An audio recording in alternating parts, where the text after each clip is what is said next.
ഈ രാഹുൽ മാങ്കൂട്ടത്തിൻ്റെ ഒരു മെൻ്റൽ പവറിനെ എങ്ങനെയാണ് അങ്ങ് നോക്കിക്കാണുന്നത്? അദ്ദേഹത്തിൻ്റെ ബാക്കിയുള്ള പവറിനെ കുറിച്ചൊന്നും നമുക്ക് സംശയമൊന്നുമില്ല. മെൻ്റൽ പവറിനെ കുറിച്ചും സംശയമൊന്നുമില്ല. കാരണം അത് ഒരു അങ്ങേയറ്റം ക്രൂര മനഃസ്ഥിതിയുള്ള ഒരാൾക്കല്ലേ സ്വന്തം കുഞ്ഞിനെ കൊന്നുകളയണം എന്ന് അങ്ങനെ ആവശ്യപ്പെടാൻ പറ്റുള്ളൂ.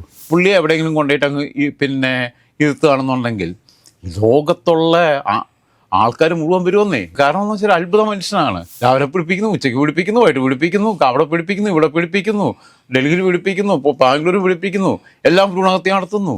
ഇവൻ്റേത് ഭ്രൂണഹത്യ നടത്താതിരിക്കുകയാണെങ്കിൽ ലോകത്ത് ഏറ്റവും കൂടുതൽ കുഞ്ഞുങ്ങളുള്ള പിതാവായിട്ട് രാഹുൽ മാങ്കൂട്ടത്തിൽ ഈ 36ാമത്തെ വയസ്സിൽ മാറുമായിരുന്നു. ശരിക്കും പറഞ്ഞാൽ രാഹുൽ മാങ്കൂട്ടത്തിൻ്റെ സാധ്യതകൾ ഉപയോഗപ്പെടുത്തുന്നതിൽ ആണ് സർക്കാർ ശ്രദ്ധിക്കേണ്ടെന്നുള്ള അഭിപ്രായം എനിക്കുള്ളത്. ഉപ്പ് വെച്ച കലം പോലെ UDF അലിഞ്ഞില്ലാതാവുന്ന ഒരവസ്ഥയിലേക്കാണ് പോകുന്നത്. UDFനെ സംബന്ധിച്ചിടത്തോളം UDFന് ഇതൊരു ബാധ്യതയാണ്.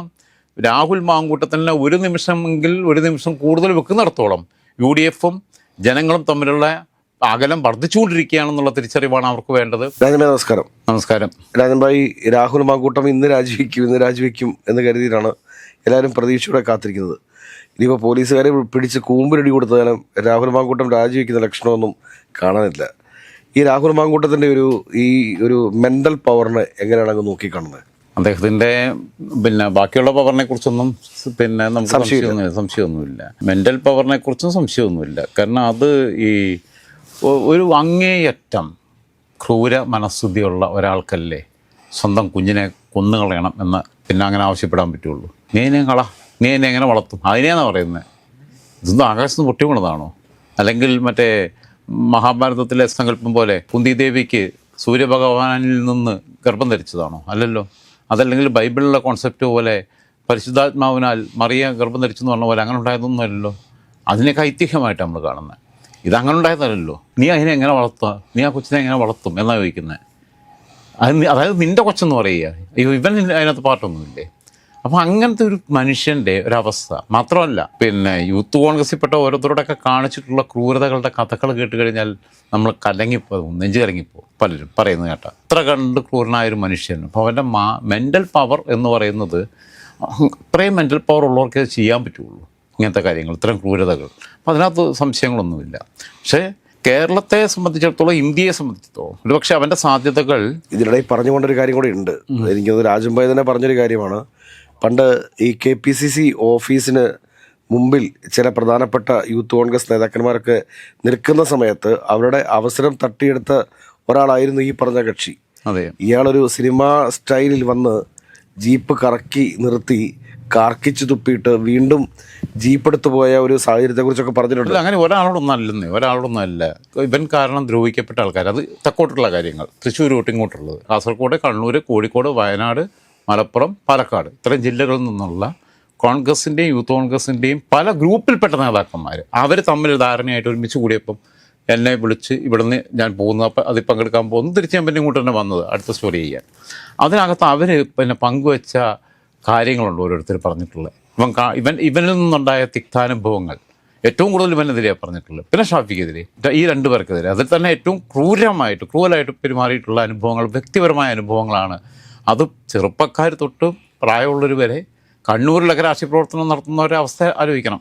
അപ്പോൾ അങ്ങനെ നടത്തുന്നവരാണ് പറഞ്ഞിട്ടുള്ളത്. അപ്പോൾ അവരുടെയൊക്കെ നെഞ്ചത്ത് ചവിട്ടി ബലസി അങ്ങ് നടക്കുകയാണെന്നുണ്ടാകുമ്പോൾ ഉള്ള കുഴപ്പമുണ്ട്. പക്ഷേ നമ്മൾ ശ്രദ്ധിക്കാതെ പോകുന്നൊരു കാര്യമുണ്ട്. രാഹുൽ മാങ്കൂട്ടത്തിൻ്റെ സാധ്യതകൾ ഒരു പക്ഷേ ഇന്ത്യയെ ലോകത്തിൻ്റെ നെറുകയിലെത്തുക, സാമ്പത്തികമായി 1-ാം സ്ഥാനത്തെത്തിക്കുക എന്നുള്ള ഒരു ടാർഗറ്റ് നരേന്ദ്രമോദിക്കുണ്ട്. ഇപ്പോൾ ഏറെക്കുറെ 3-ാം സ്ഥാനത്തേക്ക് എത്തിക്കൊണ്ടിരിക്കുന്നു എന്നൊക്കെയാണ്. 2031 കൂടിയിട്ട് 2030 കൂടിയിട്ട് 1-ാം സ്ഥാനത്ത് എത്തണം, 1-ാമത്തെ സാമ്പത്തിക ശക്തിയായിട്ട് മാറ്റണം എന്നുള്ളതാണ്. അതിനകത്ത് പല കാര്യങ്ങളിലും ഇന്ത്യ നേട്ടം കൊയ്യുന്നുണ്ട്. പണ്ട് നമ്മൾ ആയുധങ്ങളുടെ ഉപഭോക്താക്കളായിരുന്നു. നമ്മളിപ്പോഴും വാങ്ങുന്നവരായിരുന്നു. ശീതയുദ്ധ കാലഘട്ടത്തിൽ നമ്മൾ സോവിയറ്റ് യൂണിയൻ്റെ ആയുധങ്ങളായിരുന്നു വാങ്ങിക്കൊണ്ടിരുന്നത്. പിന്നീട് സോവിയറ്റ് യൂണിയൻ തകർന്ന് പിന്നെ റഷ്യ അങ്ങനെ ശിഥിലമായി, റഷ്യയും മറ്റേതൊക്കെ ആയിട്ട് പിരിഞ്ഞു പോയതിന് ശേഷം അന്ന് നമ്മൾ ബയേഴ്സായിരുന്നു. പിന്നീട് നമ്മൾ അമേരിക്കയിലൊന്നുമില്ല, ഫ്രാൻസിൻ്റെ എല്ലാവരും മേടിക്കാൻ തുടങ്ങി. ഇപ്പം നമ്മൾ സെല്ലേഴ്സായിട്ട് മാറി. ഇപ്പോൾ കോവിഡ് കാലഘട്ടത്തിൽ വാക്സിൻ ഏകദേശം 100-ലധികം രാജ്യങ്ങൾക്ക് നമ്മൾ ദരിദ്ര രാജ്യങ്ങൾക്ക് ഫ്രീ ആയിട്ട് കൊടുത്തു. അങ്ങനെ ആ രാജ്യങ്ങളുമായിട്ടുള്ള ഒരു പിന്നെ ബന്ധം ദൃഢമാക്കി, നയതന്ത്ര ബന്ധം. അതിനകത്ത് നമ്മൾ എസ് ജയശങ്കർ എന്ന് പറയുന്ന ഒരു ഡിപ്ലോമാറ്റിനെ വിദേശകാര്യ വകുപ്പ് മന്ത്രിയാക്കിയതിൽ നരേന്ദ്രമോദി എടുത്തിട്ടുള്ള ഒരു ഇനിഷ്യേറ്റീവ്, അത് രണ്ടുപേരെയാണ് ഞാൻ അങ്ങനെ എടുത്തു പറയുന്നത്. ഒന്ന്, നരസിംഹറാവു മൻമോഹൻ സിംഗിനെ ഇന്ത്യയുടെ ധനകാര്യ വകുപ്പ് മന്ത്രിയാക്കി. ഇന്ത്യയിലെ സാമ്പത്തികമായ നേട്ടങ്ങൾ എന്തെങ്കിലുമൊക്കെ ഉണ്ടായിട്ടുണ്ടെങ്കിൽ അതിന് മൻമോഹൻ സിംഗിനോട് രാജ്യം കടപ്പെട്ടിരിക്കുന്നു. പ്രധാനമന്ത്രിയായ മൻമോഹൻ സിംഗിനോടല്ല, ധനകാര്യ വകുപ്പ് മന്ത്രിയായിരുന്ന മൻമോഹൻ സിംഗിനോട്. അതേപോലെ തന്നെ നരേന്ദ്രമോദിയുടെ ഏറ്റവും വലിയൊരു സെലക്ഷൻ, ഏറ്റവും കറക്റ്റായിട്ടുള്ള ഒരു പിന്നെ സെലക്ഷനായിരുന്നു ജയശങ്കർ. കാരണം വിദേശകാര്യ സെക്രട്ടറിയായി വിരമിച്ച ഡിപ്ലോമാറ്റായ ഒരാളെ പിടിച്ച് വിദേശകാര്യ വകുപ്പിൻ്റെ മന്ത്രിയാക്കി കഴിയുമ്പോൾ അയാൾ എന്ത് ചെയ്യും എന്നുള്ളത് എല്ലാവരും കരുതി. പക്ഷേ അയാൾ ചെയ്യേണ്ടത് സൈലൻ്റ് അച്ചീവറാണ്. അയാൾ കാര്യങ്ങൾ വളരെ ഭംഗിയായിട്ട് ചെയ്തു. ഇപ്പോൾ ബ്രഹ്മോസ് മിസൈൽ, ഇപ്പം നമ്മുടെ ബ്രഹ്മോസിന് വേണ്ടിയിട്ട് ഏകദേശം 40,000 കോടി ഡോളറിൻ്റെ ഓർഡർ വന്നു കഴിഞ്ഞു എന്നുള്ളതാണ് വിവിധ രാജ്യങ്ങളിൽ നിന്ന്. അത് സമയത്തിന് ഉണ്ടാക്കി കൊടുക്കാൻ പറ്റാത്തതുകൊണ്ട് പുതിയ ഓർഡർ കരാർ ഏറ്റെടുക്കുന്നില്ല. ഓപ്പറേഷൻ സിന്ദൂറിൽ നമ്മൾ ബ്രഹ്മോസ് ഉപയോഗിച്ച രീതി, കാരണം സിവിലിയന്മാർക്ക് പരിക്കില്ല, അവരുടെ എയർഡ്രോം സംവിധാനങ്ങളെ തകർക്കുന്നു, അതെല്ലാം തകർത്ത് കളഞ്ഞിട്ട് നമ്മുടെ ലക്ഷ്യത്തിലെത്തിക്കാൻ പറ്റുന്നു, നമ്മുടെ സാധനങ്ങളെ ഒന്നും പരിക്കേൽക്കുന്നില്ല. അങ്ങനെയുള്ള വന്നപ്പം ഇതൊരു ഏറ്റവും വലിയ വെപ്പണായിട്ട് മാറി. അങ്ങനെ നമ്മൾ ആം എക്യുപ്മെൻറ്റ്സ് വിൽക്കുന്ന ഒരു രാജ്യമായിട്ട് മാറി. ബയേഴ്സ് ആയിരുന്ന നമ്മൾ സെല്ലേഴ്സായിട്ട് മാറുകയും, അതാണിപ്പോൾ ട്രംപിൻ്റെയൊക്കെ പ്രശ്നം. ഇവരുടെ ഏറ്റവും വലിയ റവന്യൂ എന്ന് പറയുന്നത് ഈ ആയുധ കച്ചവടമാണ്. പിന്നെ ഇയാൾക്ക് തന്നെ സ്വന്തം കമ്പനിയും ഉണ്ട്. പേഴ്സണലായിട്ട് കൂടെ ബാധിക്കുന്ന കാര്യമാണ്. അപ്പം അങ്ങനെ ബാധിക്കുന്ന സ്ഥിതിയിൽ നിന്ന് ഈ ബ്രഹ്മോസ് വന്ന് ഇപ്പോൾ ലോകത്തിന് മുമ്പിൽ ബ്രഹ്മോസായി. അടുത്തത് താജ്മഹൽ ലോകത്തെ മഹാത്ഭുതങ്ങളിലൊന്നായിരുന്നു. താജ്മഹലിനെ മറികടന്ന് ഇപ്പോൾ അയോധ്യ ഇന്ത്യയിലെ ഏറ്റവും വലിയ സംഭവമായിട്ട് മാറി. അയോധ്യയിൽ കാണാൻ വേണ്ടി വിദേശത്ത് നിന്ന് ആളുകൾ വരുന്ന, അവിടെ റാഡിസൺ, ഷെറാട്ടൺ തുടങ്ങിയിട്ടുള്ള ലോകോത്തര ഹോട്ടൽ ശൃംഖലകൾ മുഴുവൻ അവിടെ വരുന്നു. അങ്ങനെ നമ്മുടെ റവന്യൂ കണ്ടമാനം വർദ്ധിക്കുകയാണ് അയോധ്യയിലൂടെ. ഏറ്റവും കൂടുതൽ ആളുകൾ, വിദേശ സഞ്ചാരികൾ വരുന്ന സ്ഥലമായിട്ട് അയോധ്യ മാറി. അതേപോലെ തന്നെ രാഹുൽ മാങ്കൂട്ടത്തിൻ്റെ സാധ്യത ഒരുപക്ഷെ ഇന്ത്യയുടെ സാമ്പത്തിക അഭിവൃദ്ധിക്ക് ഉപയോഗപ്പെടുത്താം എന്നും 2031 എന്ന ടാർഗറ്റ് അത് വേണമെങ്കിൽ 2026 27 ആക്കി മാറ്റാമെന്ന് വിശ്വസിക്കുന്ന ഒരാളാണ് ഞാൻ. കാരണം ഈ ഒരു അത്ഭുത മനുഷ്യനെ കാണാൻ വേണ്ടിയോ പുള്ളിയെ എവിടെയെങ്കിലും കൊണ്ടുപോയിട്ട് അങ്ങ് ഇരുത്തുകയാണെന്നുണ്ടെങ്കിൽ ലോകത്തുള്ള ആൾക്കാർ മുഴുവൻ വരുമെന്നേ. കാരണം എന്ന് വെച്ചാൽ അത്ഭുത മനുഷ്യനാണ്. രാവിലെ പിടിപ്പിക്കുന്നു, ഉച്ചയ്ക്ക് പിടിപ്പിക്കുന്നു, വൈകിട്ട് പിടിപ്പിക്കുന്നു, അവിടെ പിടിപ്പിക്കുന്നു, ഇവിടെ പിടിപ്പിക്കുന്നു, ഡൽഹിയിൽ പിടിപ്പിക്കുന്നു, ഇപ്പോൾ ബാംഗ്ലൂർ പിടിപ്പിക്കുന്നു, എല്ലാം ഭ്രൂണഹത്യ നടത്തുന്നു. അപ്പോൾ ഇങ്ങനെയുള്ളൊരു പ്രത്യേക തരം ഒരാളെ കാണാൻ വേണ്ടി ലോകത്ത് ഇങ്ങനെ ഒരാളുണ്ടായിട്ടില്ല ഇതുവരെ. ലോകത്തിൻ്റെ ചരിത്രത്തിൽ തന്നെ ഇങ്ങനെ ഒരാളുണ്ടായിട്ടില്ല. ശരിക്കും പറഞ്ഞു കഴിഞ്ഞാൽ ഇവൻ്റേത് ഭ്രൂണഹത്യ നടത്താതിരിക്കുകയാണെങ്കിൽ ലോകത്ത് ഏറ്റവും കൂടുതൽ കുഞ്ഞുങ്ങളുള്ള പിതാവായിട്ട് രാഹുൽ മാങ്കൂട്ടത്തിൽ ഈ 36ാമത്തെ വയസ്സിൽ മാറുമായിരുന്നു. ഏറ്റവും കൂടുതൽ മക്കളുള്ള അച്ഛനായിട്ട് മാറാൻ പറ്റുമായിരുന്നു.